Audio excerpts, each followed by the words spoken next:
Yeah. Not complying is now If a and criminal when offense. it gets passed. Yeah, if and when Yeah. it gets passed, Uh-huh. hindi na to suggestion. Not complying with Mandatory. rules is going to be a criminal offense subject to not only penalty and potential imprisonment. Kasi No. criminal to eh.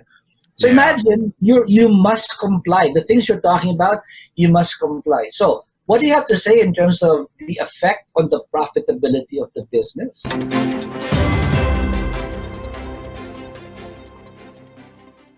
Okay, so we're going to start. Before we start, again, welcome to the New Normal Business Show, presented by SERVIO Technologies, co-presented by Bitstop Network Services Data Center and MB Tech News.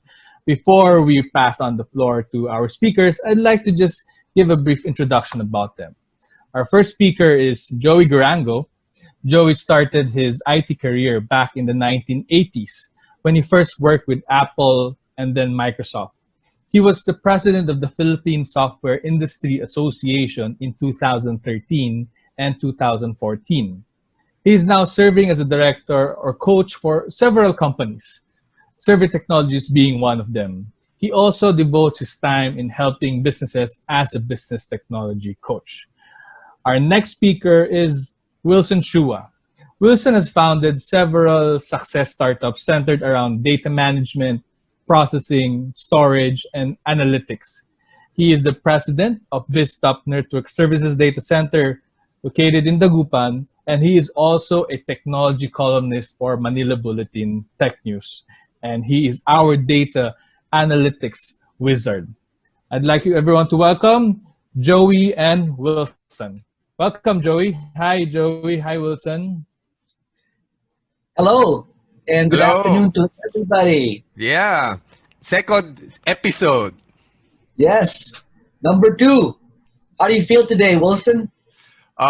Super excited. I have done a lot of research that I'd like to share with our listeners. Good. Wilson is a really avid researcher. He's the academics. Ako naman medyo hindi ako nakatapos ng college, so I'm not much of an academic myself. So I'm looking forward to hearing what our academic expert here will have to share with us.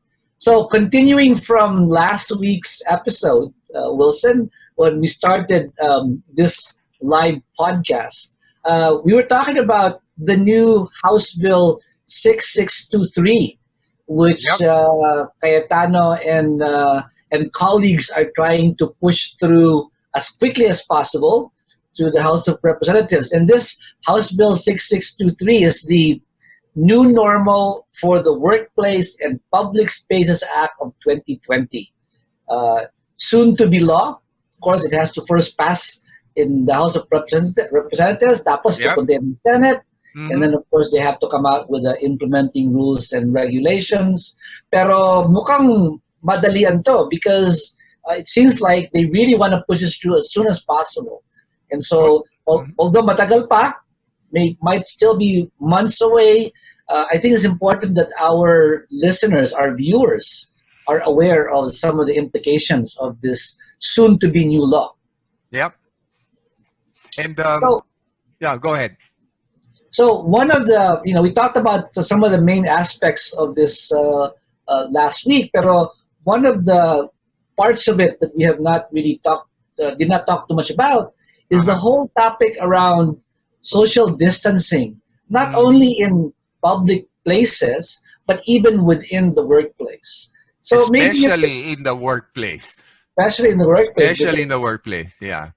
Doon tayo malapitan, di ba? Doon tayo close eh. So, yeah. Bawal na yung close sa opisina.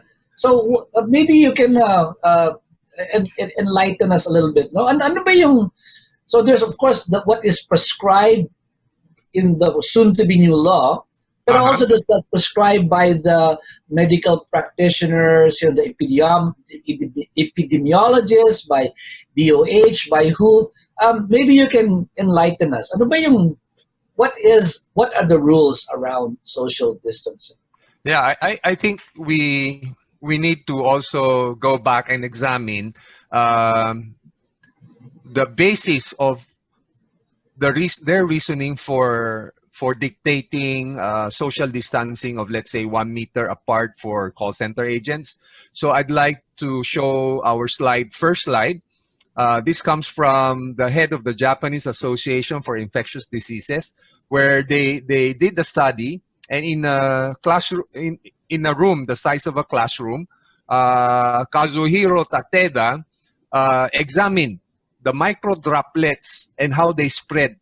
And so you can see in this slide that one person coughing produces suspended particles in the air as long as 20 minutes from the time of the cough. And so that's the basis of why the government wants agents or workers to be spread farther apart so they don't have the full exposure of the full viral load. Yeah. So you're talking about for 20 minutes, these micro droplets are going to be suspended in the air. And kung ganun naman, Wilson, how about face masks? I mean, if there's some way to prevent the droplets from even going out, does that then remove the need to have the social distancing? A good point. If you look at the graphic that we have on slide 4, in our call center, the use of face masks is not an option because our people have to talk to on the phone, right? So if you take away the face mask, we replace it with a face shield. So the face shield blocks the aerosol spread. And we also put in a plasma incinerator. So if you look at the picture of the guy with the face shield, on the top of his head is the mounted plasma incinerator. So what it does, it sucks in the air, and everything inside that chamber will be incinerated. I don't care what it is, it will be incinerated. So Wilson, this is on top of, in addition to the social distancing. It's not instead of, right? Yes. Right now, we already implemented social distancing, and we implemented these additional features. But I can see some call centers reasoning that this might be compensating controls to help increase the density, because for some business, expanding on their physical space may not be an option, right? And from the studies that show, the aerosol is carried upwards by the thermal vents. And so if you place a incinerator right on the top, in the middle, it will take care of cleaning the air of those viruses. So we're talking about, number one, having social distancing. So you're talking about 6 feet, right, apart? So I think the DOLE was saying 1 meter. Although we, technically, if we cite other studies, the aerosol cloud, not for COVID, but for normal cough, can be carried by a cloud as far away as 8 meters. Okay, so let's talk about what you mentioned. No? So there's distancing, 1 meter's minimum. So obviously, if you want to have the same number of people in the office as you used to, you would need pretty much double the amount of space. So it's either that or you only allow half the number of people to come in. In addition to that, we're talking about having face shield or the plasma incinerator, but and any other, I guess, deterrents. Are you saying, though, that with the social distancing that you will practice, the distancing of the employees, plus the face shield, plus the plasma incinerator, would you say that that is a 100% deterrent or prevention from the spread? Nope. You see, the droplets could also land on surfaces and can be picked up by the hand, elsewhere. So you still have, like in our case, we also have regular cleaning schedules of common surfaces. We have temperature screening, and in a few days, we'll start with pulse oximeter screening as well. So there are a percentage of infected people that are asymptomatic or pre-symptomatic. These are people that are already infectious, but they show no sign. So, if you do a temperature scan, that won't filter them. But using a pulse oximeter, you will find that the blood saturation level will be 94 and below. Yep. So So, that's another way. for our viewers who maybe not be familiar with the pulse oximeter, what that is, no? So it's actually a small device. My wife actually bought one just recently. They I were able have to get it one. for about 700 pesos, somewhere there. Yeah. And you clip it onto your finger, right?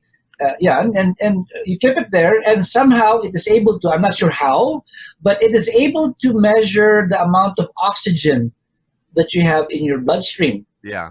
So that typically, if you're well, it should be above 94.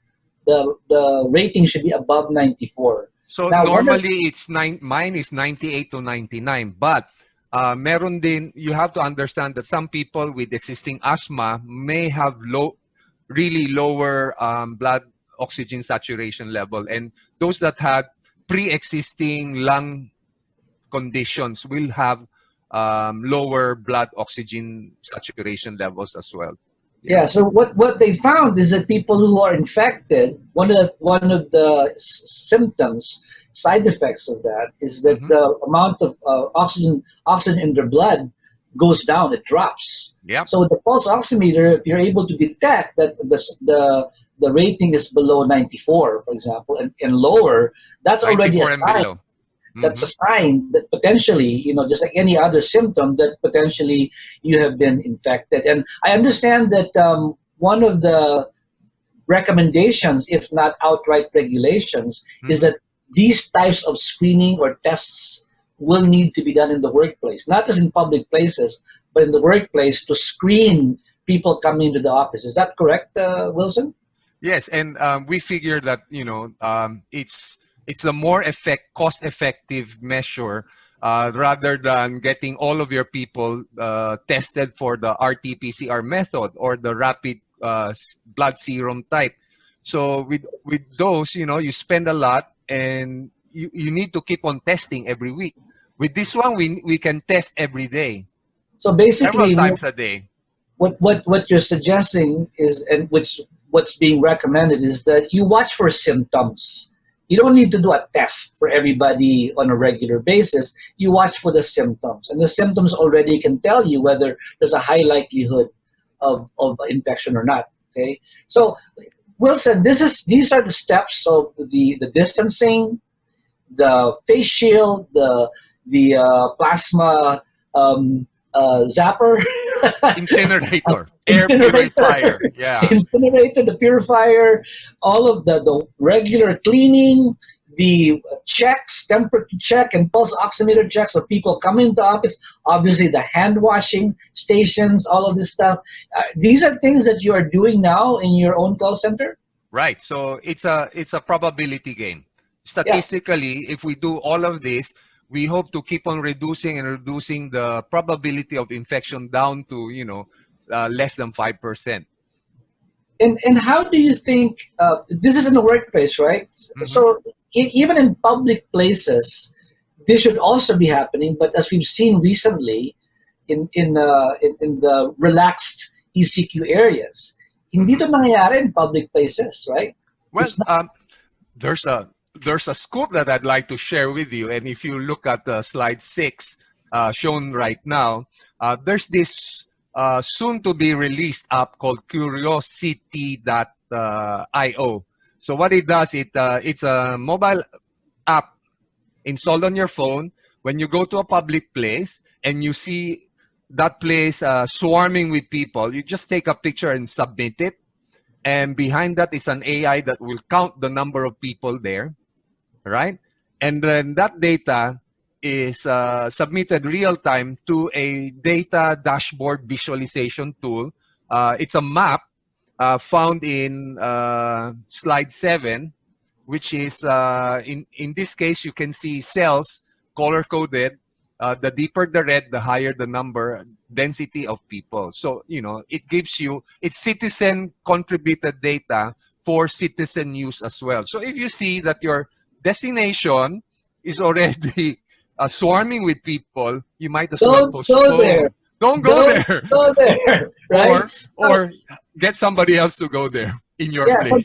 the point here is that in general, these the steps that you were talking about that you need to take in the workplace, we know this is not happening in public areas. And so the real lesson or the real message here is if you know that an area is dense with people, you should avoid it. Wag ka naman pumunta ron because kung ganun katindi yung kailangan natin gawin sa ating workplace to protect each Exactly. other, Hmm. and we know it's not being done in public places, we should just Yeah. avoid those public places because we don't want to risk ourselves. Now, I want to go back to all those measures which you are now taking in your call center, and I can tell you, for example, like in our case, in our company, we have actually decided as a practice that we are not going back to the office, that we are actually going to continue all working from home because one, it's actually more hassle to go to the office and try to comply with all of these different Yeah. rules. So we're all going to Mhm. continue working from home because we were able to do that even before this crisis. But for the vast majority, I think, of our office-based colleagues, Mhm. our businesses, that's not really going to be an option for them. So ang tanong ko lang sir is, even among call centers, would you say that what you are doing in your call center is prevalent, is being practiced widely among other call centers? Would you think they are? Well, I would hope that they would because call center environments are enclosed, air conditioned, and from past experience, if one infected person gets through your filtering and screening procedures and starts infecting, it will almost rampage through the entire call center. So Exactly. it's Exactly. a critical thing over for us. Yeah. It's like you don't want to spring a leak in a raft, di ba? Parang ganun eh. It has to be completely sealed. But now the other aspect of this though is the fact that this costs money. To be Yeah. able to do these things that you describe, it costs money. So it's gotta if for any business owner who will Hmm. want to do this and comply with the same kind of things you're talking about, medyo tataas ang expenses niya, tataas ang kanyang OPEX, right? This is operating expenses stuff, You know, which means that the profitability of their business is also going to be adversely affected. I mean, what do you have to say to that? I mean, and by the way, because of this requirement being a uh-huh. law, Yeah. not complying is now If a and criminal when offense. it gets passed. Yeah, if and when Yeah. it gets passed, Uh-huh. hindi na to suggestion. Not complying with Mandatory. rules is going to be a criminal offense subject to not only penalty and potential imprisonment. Kasi Now, criminal to eh. So yeah. imagine you must comply. The things you're talking about, you must comply. So what do you have to say in terms of the effect on the profitability of the business? Well, you did mention the OPEX, or no, operating expense. Imagine you now have, if you were like renting 10,000 square meters of floor space, you would now have to double it. But the cost goes beyond the operating expense. There are some things that are not in. Those are the low-hanging fruits, Yeah. but there are things that people should also consider that are equally important. And So this you is must, yeah, you must be talking about what we consider the soft cost, the non-financial cost. You must be talking about things that have to do with the productivity of correct. the employees and the effect this kind of situation has on productivity and teamwork and the collaboration and all that. So I know you've been doing Exactly. some studies on that. Yeah. What have you found about the impact on these soft costs? Well, let me also cite the value of my master's training in NUS. uh, Computer mediated communication, that was the subject. My teacher is Clarissa Chang. There is a effect between distance and the amount of communication that teams can do, right? So as you increase distance, as you can see in slide 2, the amount of knowledge sharing as a result of lesser interaction goes down. And that's horizontal distance.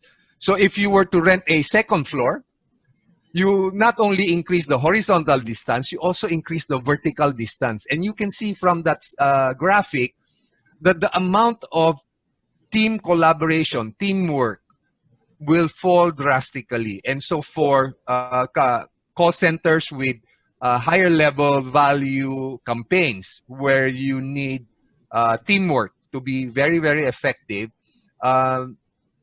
mandating a separation of 1 meter increases that distance dramatically. So Wilson, is that maybe since I'm not in the call center business, is that one of the reasons why before COVID, BC, during the time BC before COVID, in call centers, it actually is preferable to have call center agents close to each other because of that knowledge sharing, because of that collaboration, because of that exchange of information. Kaya mas maganda kung malapit sila, ganun ba? So yes, so we cluster teams of call center agents together. So they would have a team leader and they would be clustered together. So whenever they need help from each other, it's just a tap in the hand. You know, you can reach out and touch someone. Yeah, paano ngayon? Bawal na yung tapping. Bawal na yung touching, di ba? Bawal na yan. So this, I think the study that you are referring to is entitled "The Effect of Distance on Cooperation and Deception." Yeah. And it actually goes beyond the financial. It goes more on the ability of your organization to share knowledge, to learn from each other's experiences, and also the increase in deception, the increase in the negative aspects of being in a social environment. What does the study say about that? Well, you know, so we've already talked about that. They found that the proximity positively affects the frequency of knowledge sharing, and second, that the direct relationship between proximity and knowledge transfer is stronger than the indirect via promotions of social relationships. Okay. Yeah. Is that something which they have been able to put into some kind of an equation? Namameasure ba to? Well, you know, rule of thumb, you place them closer to each other, they will have more opportunities to interact with each other. So knowledge keeps being exchanged. Like, you know, that's the water cooler effect, if you've heard of it. Mm-hmm. People from different departments, they tend to congregate around the water cooler, and that's where they exchange ideas. Yes, and I think the negative side of that, which is referred to in the study about as deception, you know, there's this concept of out of sight, out of mind, diba? Out of sight, out of mind. Pag di mo nakita yung tao, kung ano iniisip mo tungkol sa kanya, diba? Yeah. So it's much easier it's much easier for somebody to say make chismis, to maybe even backstab, to even think bad thoughts about somebody if you don't see them all the time, if you don't interact with them regularly. So this distancing that you're talking about, especially if it means not only distancing in terms of in the same space, but like you said, baka kailangan pumunta siya sa second floor, ikaw nasa third floor ka pa, or even this whole work from home situation. Dahil hindi talaga kayo nagkikita, right? Mm-hmm. That actually increases the incidence of things like, for example, fraud. Fraud within the business increases. For example, the being false in your reporting, being not being as productive as you should be, maybe even putting in fraudulent information. It increases because out of sight, out of mind. Walang nakabantay, and also the person being lonely starts having negative feelings about the company that they work for.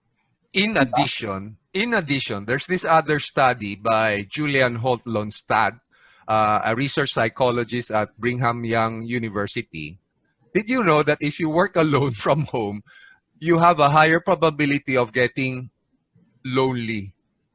And loneliness Yes, Yeah. and loneliness contributes to as much as 29% higher risk of mortality.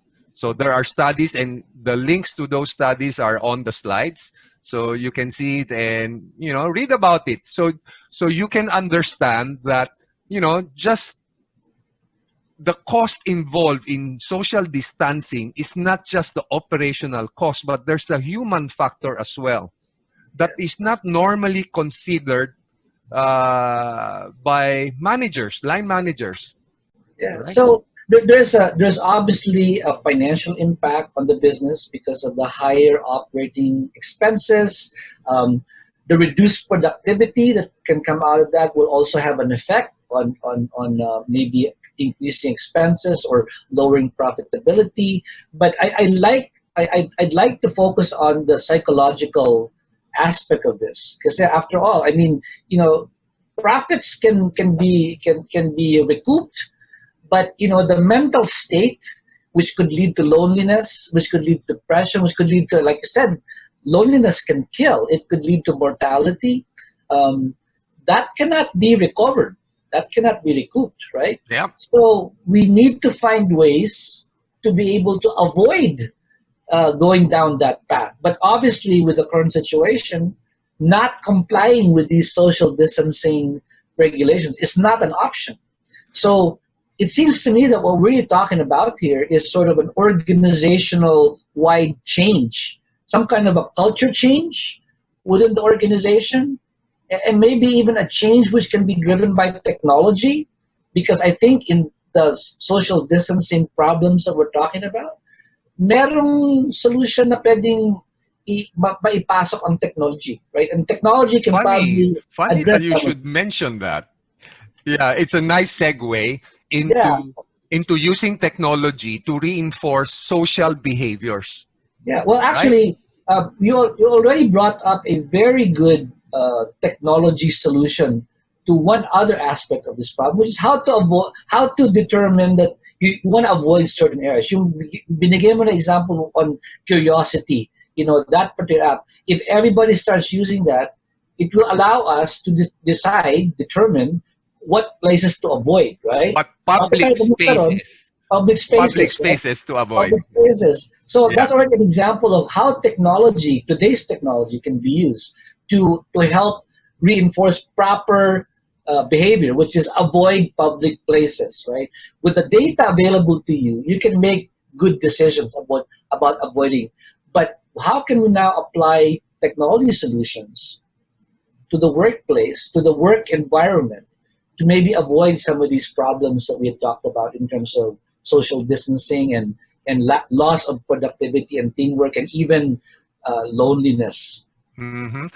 Let me think about it. Oh, okay. Slide number 5. We came prepared. Slide number 5. So, like, we've talked about Novid in the past. Novid is a proximity-based mobile app that is a proximity-based contact tracing solution. Now, we've been talking to them and asking them to put in one single feature. And that one single feature is just to add an audible tone whenever you are exposed to another Novid user for more than 15 minutes. Okay, now what is the significance of 15 minutes, So Wilson? Joey, I just finished and got myself, I just completed the Johns Hopkins COVID-19 contact tracing. And according to them, if you just merely had a casual contact with one person, like, just casually, you would not get enough viral load to get infected. So according to them, you need to be exposed to this other person for about 15 minutes So for exposure to set in.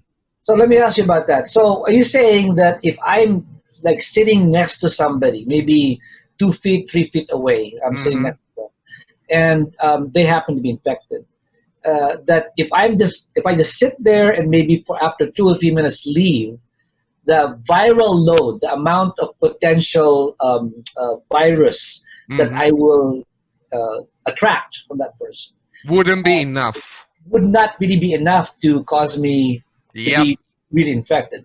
The chances are konti lang yun. But if I sit there for more than 15 minutes with them, Uh-huh. even if they are not coughing in my face, and all Mhm. they're doing is like talking or just breathing normally, The I could aerosol infect. droplets could infect you. But I here's could the thing. infect. Yeah. Here's the thing. What if in the morning you were exposed to him by 5 minutes, in lunchtime another 5 minutes, and then dinner time another 5 minutes? You would then be infected. So Okay, so this that's the Novid part. keeps track of the cumulative exposure that you had with a particular user. So Okay. when you approach the 15 minutes, it will flash and or sound an alarm. So So, it's your signal to go away. yeah, so kunyari, a good use case, I guess, a good scenario would be I am working in an office. I'm a Novid user, so I have my cell phone with me. And then let's say the secretary, who's also in the office, but she is actually in a different part of the office, but she's also a Novid user. Hmm. And then so throughout the day, she might come over and talk to me for Exactly. like 5 minutes, For a few minutes each day. right? So And what then she is walks important away. is the Right. cumulative duration. So Novid will be able to keep track specifically of that particular person exposure to this particular person cumulatively within a 24-hour period. Well, technically, it will keep track of a specific cell phone. Yeah, A you're right. So specific cell phone. kung hiniram yung cellphone, akala niya yung pa rin yung tao. Correct. And it will prompt you to keep your distance. So that Right. way, technology is now used to change user behavior. Okay, good. Yeah, so I mean, there's a really good, obviously, if you leave it to your own devices, to your own sense, we couldn't possibly keep track of that, but technology can keep track of that. I've also heard about the use of AI-powered cameras Yeah. in a workplace where pag maglapit kayo, less than the allowed space, it will actually give you warnings. It would actually say, you know, stay away from each other. You've heard of those, right? Yes. Yes. Yep. Okay. So that's another good example of technology. But I'd like to cite one other way technology, and this is more to do with the teamwork, productivity, collaboration, knowledge sharing. And there's a study that came out about the use of computer-mediated communication. Communication. Yeah. But if the digital technologies can be used to amplify or even simulate social contact, it actually helps tremendously, right? Exactly. So And yeah. So you can see the people will argue, if teams that are pulled far apart breaks down in terms of teamwork and team performance, then how do you account for virtual teams that are in different time zones? And so the answer there is they use computer mediated communication. It's just a fancy word for things like Zoom, Lark, Google Meet. and Yeah.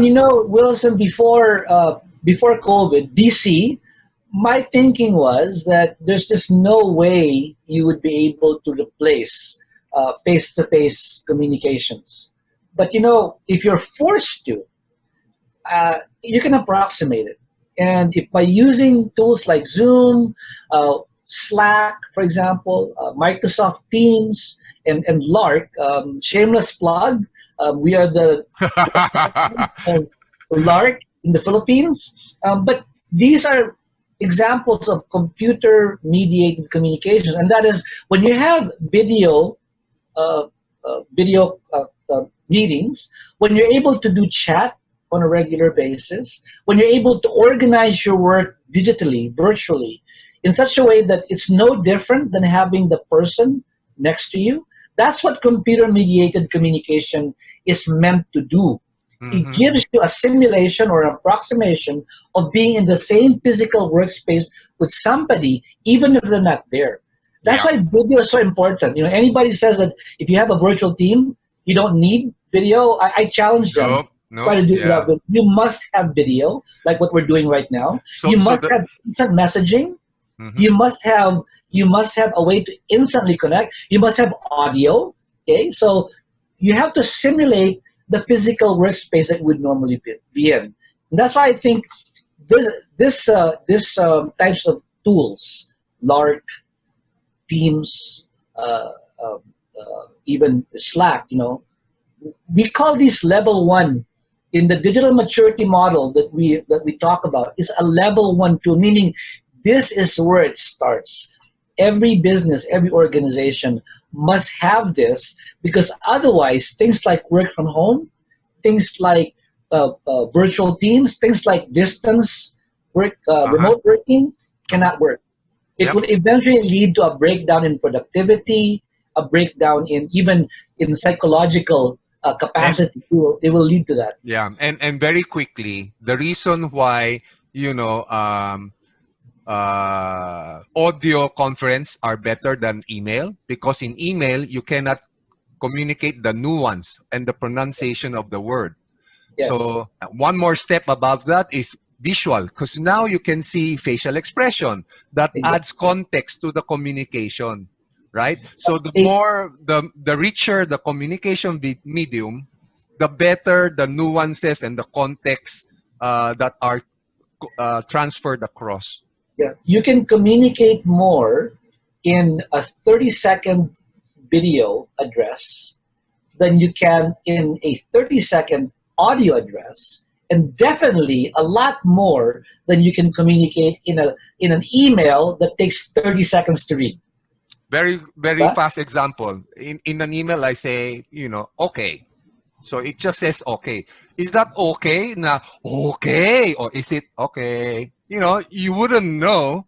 Like Yes. if I say like this, okay, then because Yeah. it's video, it's richer, and because it's richer, a lot more things are communicated across, and there's lesser miscommunication. So I guess that's the real contribution that technology can make in this work from home social distancing environment. Is technology must find ways not only to prevent us from the bad behaviors, like like the Novid solution, like the AI solution, like all of these the plasma incinerator.